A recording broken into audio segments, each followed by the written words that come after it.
we got another one. I have Caleb filling in for Ethan here. Ethan had a Another big hot event idiot. tonight, so I found another hot Well, idiot. I'll put a you picture won't of you up mention what here. that is. Yeah. Make sure I'm the one hugging you, Nah, no you one big replaces spoon. Ethan. You're just filling in temporarily. Oh, can I get in between two of you? I'll put you in there. I'll Okay. figure out a way to make it work. Nice. So, all right, week 6 standings. I think the last time we were on was after week 4.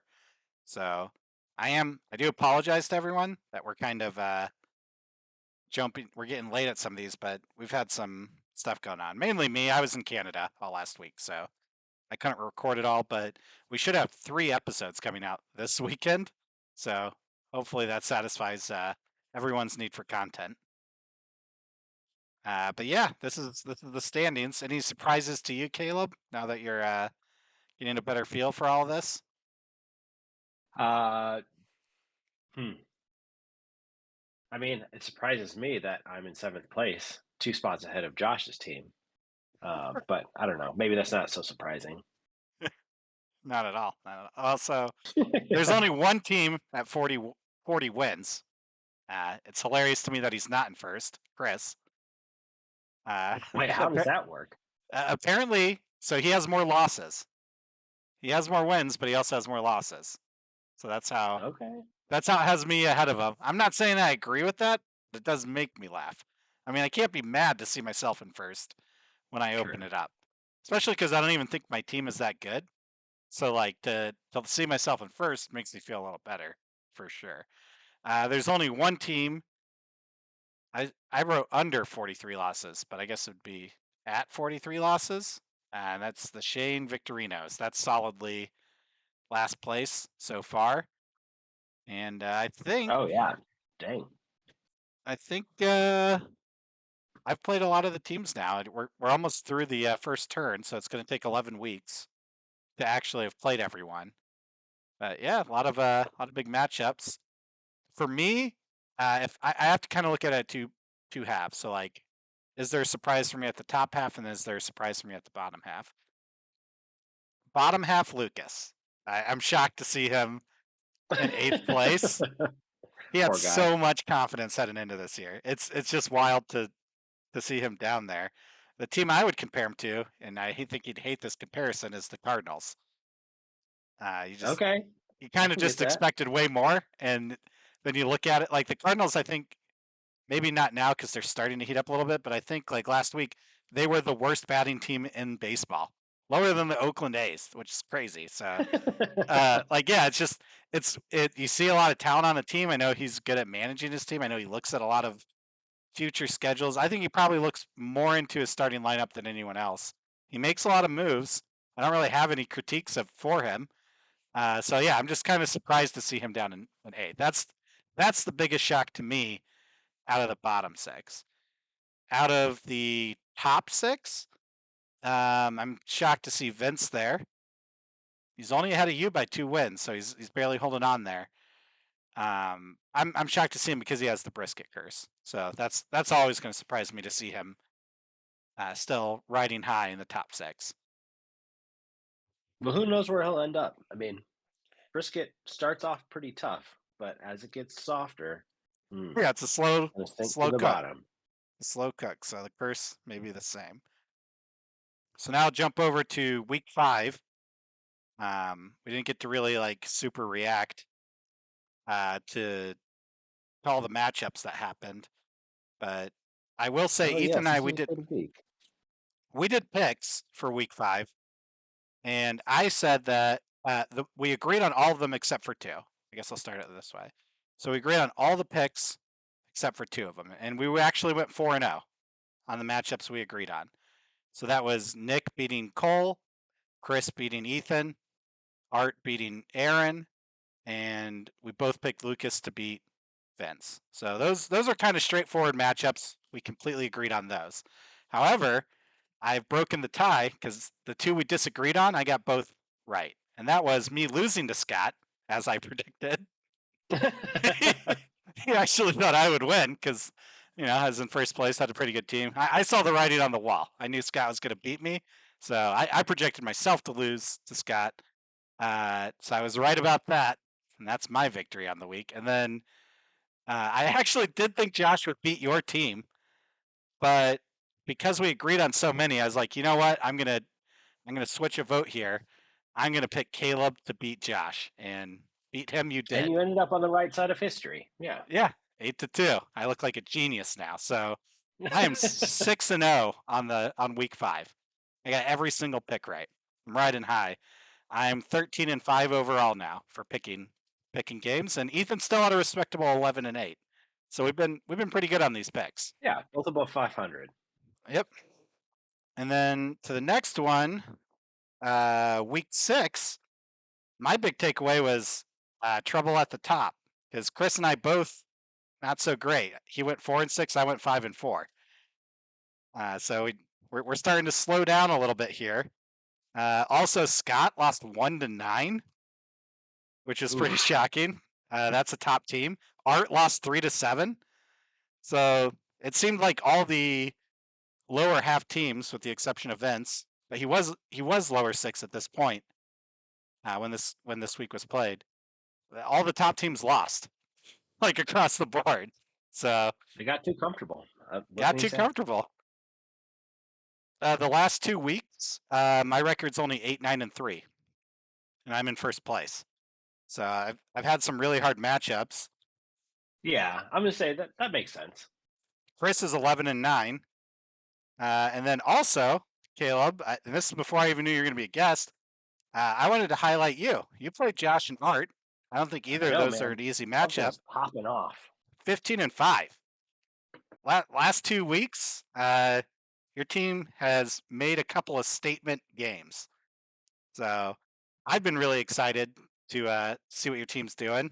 You're definitely surging. You're at 28-30 now, which doesn't sound all that great. A little below 500, but not by much. You're creeping right there. You're 2 games behind sixth place, which is Vince. So, hey, your team's on the rise. I've been excited to see it. Has there been anything you've done different over the last 2 weeks, or it's just starting to work out now? Yeah, you know what? I've started to hit my stride in terms of like looking at the strategy a week, like at the beginning of the week, right? So like, okay, do I Hmm. want to focus on batting and try to maybe focus more on homers or stolen bases and runs? Pitching too, like, okay, do I feel like I can win this week, or am I going to go all out on strikeouts and maybe try to get some wins in there? I feel like it's been a little bit more strategy, and especially I'm more comfortable with my team too. So I feel like I know what I have and what I don't have, and can Yeah, make because some you had to decent take over pickups. Thomas's team last year, and Yeah, and it was like completely no he idea what had I was some doing. batters, but um, yeah, it was a tough spot to take over for sure. I don't know. It's weird because I think my team's terrible, but I am in first. I don't think that'll last forever. I think I will be dropping down the rankings over time here. But yeah, I think my team is flexible. That's its strength. It's not good at anything, but I can pivot pretty easily based on the matchup. And that's I think why I've been able to steal some wins. Like very early on, it's obvious if my ERA or WHIP's going to work out, and if not, I just don't worry about it anymore, and I start as many pitchers as I can, and I'll rack up the wins.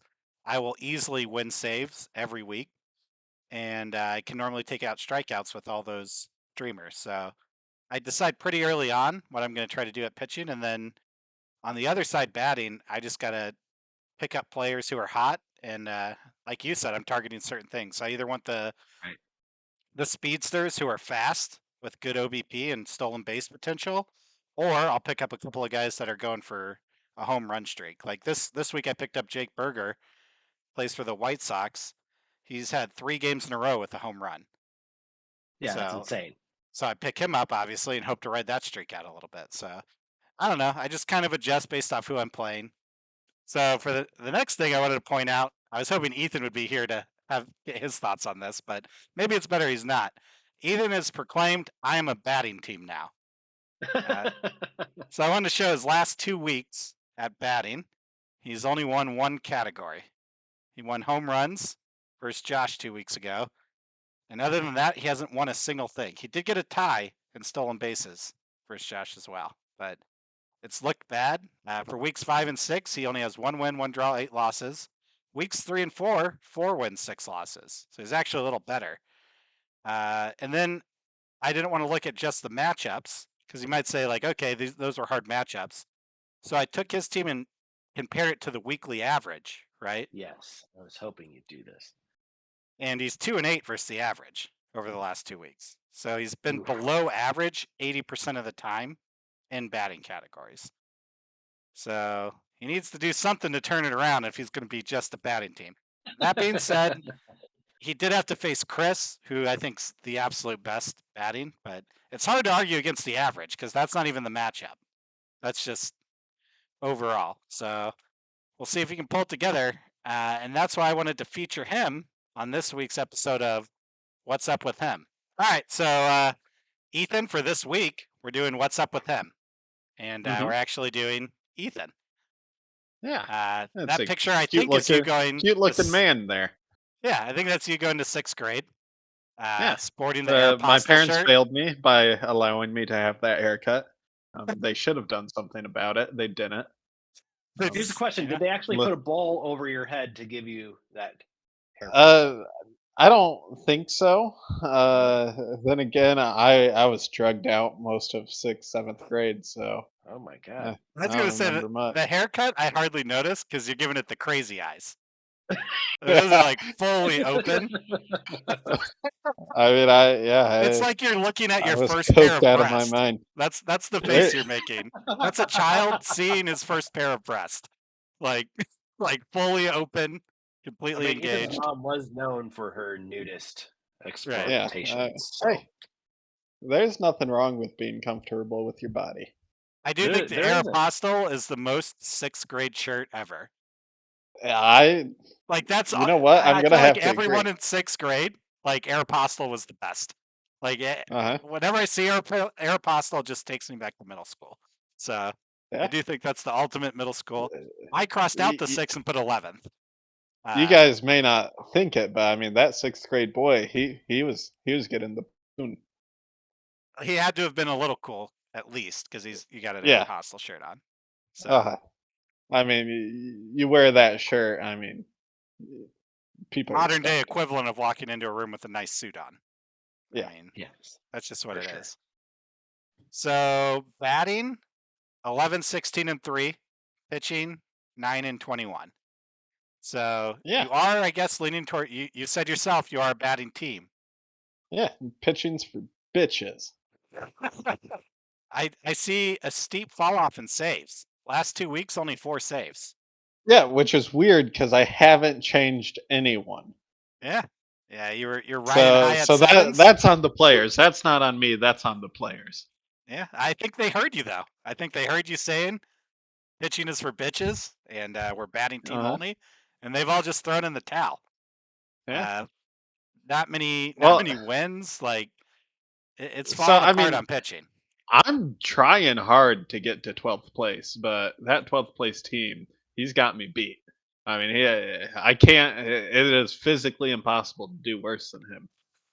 Yeah, what's up with him?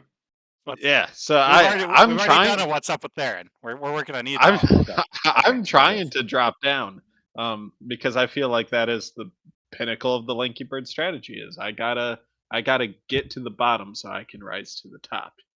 I do believe you have a better record than I had last year at this time. Yeah, so I mean, you have. It's kind of like diving into the deep end of the pool. You got to go all the way down, kick yourself back up. Yeah, and that's why I'm kind of scared about this week also, because for some reason, I mean, Art just can't beat me. I mean, I'm gonna say it now. I don't think Art listens to the podcast. I think Vince listens to the podcast. But Vince, next time you see your dad, tell him I called him a bitch because I beat him and I didn't even want to. But for the team that declared themselves batting team, in the last 2 weeks, you have 3 We're wins. Doing good. 3 wins in pitching, only 1 win in batting over the last 2 weeks. So it's you're still doing better in pitching currently. Well, that's because I'm a bitch. Anyways, yeah, we're cooling off on the batting. That's fine. We don't need it. So I wanted to look at that because I was like, all right, Ethan's team batting's not performing. Let's dive into the construction of this team. Uh, You do the have real star problem players. is I mean, yeah, like, the problem is Jazz no calcium Chisholm is just always injured, which I know we have a lot of injuries, but your injuries don't matter as much as my injuries. right. I Because mean, my players are better. that was, I even said at the beginning here, my fear of Jazz Chisholm is Glass Chisholm. Uh, He seems to get hurt a lot, even though he's really good. I looked at his stats and I was like, okay, not a good average. It's okay, but it's not very good. 2.229, 7 home runs. That's not terrible. 16 and 16 on runs RBIs. That's fine. I was like, I guess he is kind of doing bad. And then I noticed 14 stolen bases for Jazz Chisholm. Yeah. And that's he- pretty awesome. he's well, I'm not saying it's because he's black, because that would be racist. But I mean, I'm saying it's because he's from He's Florida. fast, man. He's got swag on the base. He goes for the big play. So he's trying. I don't think We're he's hurting talking. you. I want to go next though and look at Matt Chapman because that man is pissing me off. Yeah. I He I traded away put all DeGrom. my trust. I mean, I am a Jays man through and through. They're my team. Okay. Yeah. I mean, and then Chapman, who's supposed to be their star, is just pissing on the mound. I mean, I don't know. I'm fired up. Do you regret the trade at all? No, because I mean, he's gonna pop off, but I'm waiting. I'm fear that he has popped off, and that was kind of his hot streak, and now he's going to cool off. Jacob DeGrom, I'm going to go on a quick rant. The ranking system makes no fucking sense on Yahoo. Yeah. Jacob DeGrom's ranked 70 right now. Oh. He's only played 30 innings. Like 95. Like it doesn't make any sense. It's projected No. value. No, it's not just projected value though, because when Matt Chapman was doing hot, he was super high up there, and then it took a while for him to cool off. Like for pitching especially, the ranking system is completely broken. Sometimes a rookie pitcher will come in and play one game with like a really low ERA, and it ranks those two categories as if that's their season, which it is true. That's their season score on ERA and WHIP so far. But it'll like catapult them to top 200 immediately after one game. Like, yeah, season long 2 ERA, but they've only played a game. So like I don't think it has any like true weight or value, especially with pitchers. It doesn't make any sense to me. It's just a machine that's coming up Yeah. with it. I think that's why Aaron's doing so poorly is because the machine's taking the machine's word for it. Yeah. They're That working makes no together. sense. So Jazz Chisholm, good for you. Matt Chapman, done garbage so far. He looked scared in that picture, by the way. It looks like he just entered a room and saw a group of everyone that owns him in fantasy. He's You know just who like, doesn't look scared? Julio Rodriguez. nah, he looks relaxed and His cool. neck is high. I trust just how he holds himself. He looks like he. Whew. Average, don't not know. great, but 7 and 7 for home run stolen bases. That's good. I mean, this is after 6 weeks. So, I mean, a home run and stolen base every week so far, and really good RBI and runs, 20 and 26. So, I don't think that he is a first round pick. So maybe it's a little disappointing, but I feel like he's been fine so far, and there's hope that he's going to be great later. Pete Alonso, I mean, no stolen bases, but that's not what he does. Home runs, 13. So I mean, he's been a stud. He is set to. Doesn't he have more than I can't think of his name right now. Judge right now. Yeah, so far this year. Or- yeah, I think he's competing for the top home run. I'm not sure where it's currently at as of today, but yeah, he's been at the top. So yeah, he's a home run guy. That's what he does. So yeah, first and second round pick, they're looking good. Jazz is looking good. That's your first 3 picks. All batters, all good. Starling Marte, I do think's been a disappointment. Only one home run. Literally every single day, I go to put him in my lineup and I see 1 star next to his name, and I know those don't mean anything, but I can't trust a 1-star player, you know. So a lot of times I've been leaving him out. Yeah, the star is like the difficulty of the matchup, but unless first of all, I think pitching's dead in baseball this year. I don't think there is any pitcher that you can trust to go out there and shut people down. Last year there was a couple of them, like Sandy Alcantara or Verlander. I wouldn't start a batter versus them because they're probably not even going to get a hit, let alone like a run or an RBI. So this year, I don't fear anyone. There's no pitcher yet that I've seen that I won't start a star batter. Like if I got Starling Marte, he just goes in every week, and Oh, you hope he gets more you're home gonna runs. call out Ooh, yeah. Ohtani like that? You're gonna say Yeah. you're not scared to bat I against don't. Ohtani? I don't think it's Otani's fault or any pitcher's fault. I just think how the balls are popping off this year. Like I don't know. I'm not so scared of any pitcher. No pitcher is dominating so much that I wouldn't start any of those 4 stars you have. I don't consider Matt Chapman a star. I think he's a fraud to be with these other 4 gentlemen. Yeah, but he's a bird. That's all that matters. He to is a me. bird though, so we got him on there. You know, if you really want the star batter for the Toronto Blue Jays, then I mean, You gotta give Alejandro it a shot. Kirk and George Springer. I got both of them. Let me know when you're ready. You need I to really made lean into it. a trade request to Lucas today to try to get some more batters. He hasn't agreed yet. I am offering up Rodriguez, so For who? we'll see what he does. Diaz and Yelich. He said he doesn't want some day-to-day players. I'll take some day-to-day players. Oh man, I will pay the world for Julio Rodriguez. What do I got to do to lock that down right You know now? what? Let's I'll do it cancel live. it right now. Canceled that on Lucas. Fuck Cancel Lucas. on Nobody cares Lucas. about him. Come to me. What do you want for Julio? Look, I don't pay attention to other people's teams most of the time because they don't matter to me. Right. Who I I get like that. Nootbaar just because of his name. Well, all right. Nootbaar, Springer, and Alejandro Kirk. So you're getting 2 Jays players plus Nootbaar. Honestly, I don't think Nootbaar is good enough to be in that trade for you. But if you want him, I do feel bad if I go three catchers deep. I feel like that may be a little bit too deep on the catchers. yeah, you drop one of your catchers, What? or you trade him to me if you want to even out the trade a bit. But How about this? Okay. Julio.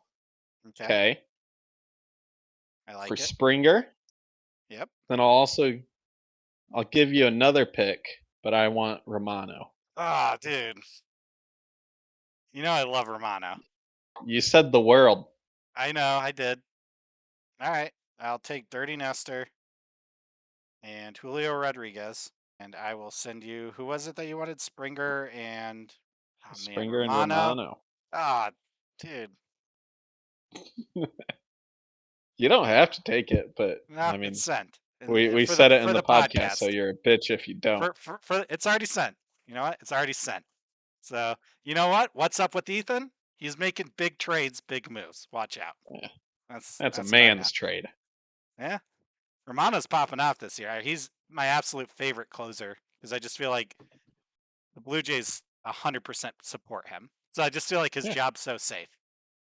I need more saves, is what I need. Well, you got it. Romano's getting wins too. I think Romano has gotten more wins than you had last week. All right. So, yep, that's what's up with me. You better watch out. I've kind of given up on hitting bottom. It's impossible. Aaron's too good for me. But it's like you've been building mass and you're ready to bulk out. So yeah, you went as low as you could go. Now I'm the team's bulking out. cultivating mass. Yep. Now I'm taking my steroids. I'm gonna bulk up. Fully agree. All right, that's it for this episode.